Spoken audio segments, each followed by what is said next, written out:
I think that it all goes back to John Maynard Keynes, in his treatise on money, which was his famous book before the general theory, the one that most people know about. And he just said, look, the kind of monetary system I am describing applies to all monetary systems for the past 4,000 years at least. And so I just sort of took that. Okay, we don't know what happened before that.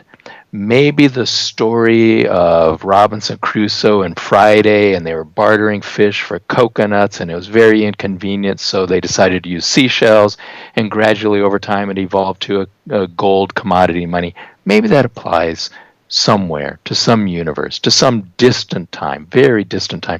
It does not apply to any monetary economy for the past 4,000 years. This is what Keynes was saying. And so you're saying the story of where money came from is even wrong. Right.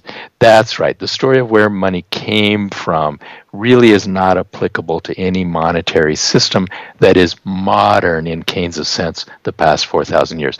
Now, I don't even need to make that case, of course.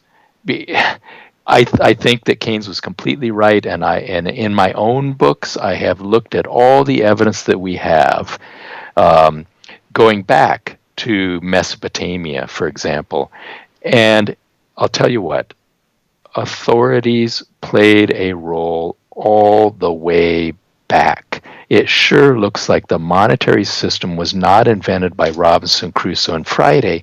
Instead, it was invented by the authorities. In the beginning, the temple authorities, the palace authorities, and then we evolved the king, and finally democratic government. All the way back, always some form of state authority has always been involved in creating, supporting, protecting, managing our monetary system. Would it? And the reason for this is so they can take a piece of the action, right?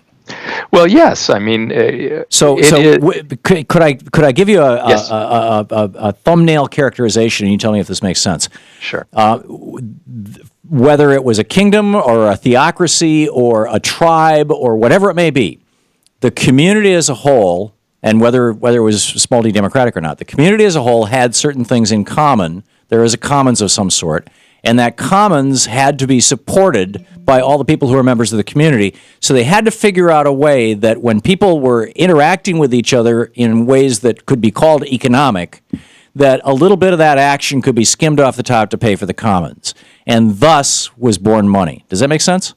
Yes, my shorthand way of stating it is that the monetary system was created and developed and evolved to move resources to the public purpose.